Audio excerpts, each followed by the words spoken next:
Sale la febbre del redditometro. Ora dopo ora il termometro della salute fiscale dei contribuenti diventa sempre più caldo. Per Silvio Berlusconi quello strumento spaventa i cittadini, per Pierluigi Bersani non è risolutivo contro l'evasione e Mario Monti avrebbe dovuto parlarne in serata col direttore dell'Agenzia delle Entrate Attilio Befera, ma a quanto pare l'argomento non è più in agenda. Il dibattito dunque è nazionale, ma le ripercussioni sono anche locali. Tutti pure qui ad aspettare la formulazione definitiva del meccanismo di verifica, che in Veneto potrebbe comportare almeno 6.000 controlli sul totale dei 70.000 disposti in Italia. Abbiamo quasi l'idea di dover azzannare il cittadino e le imprese. Da una parte gli imprenditori, dall'altra i consumatori.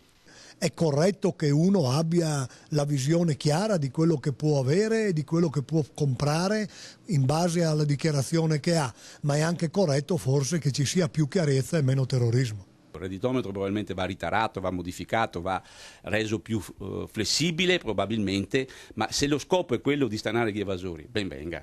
L'erario confronterà acquisti e investimenti coi redditi dichiarati a partire dal 2010. Se verrà riscontrato uno scostamento superiore al 20%, scatterà la richiesta di spiegazioni e se le giustificazioni non saranno convincenti partirà l'accertamento vero e proprio. Un clima da terrorismo fiscale che starebbe già determinando pesanti effetti sull'economia. Non ho particolarmente apprezzato poi anche un certo esibizionismo, diciamo il fatto di fermare le auto, di fare altre attività che a mio avviso in questo momento hanno avuto un effetto negativo. Qualcuno che ha una macchina normalissima, semplice per poter lavorare e viaggiare e fare chilometri, si vede costretto spesso a liberarsene proprio per non essere soggetto a eventuali controlli.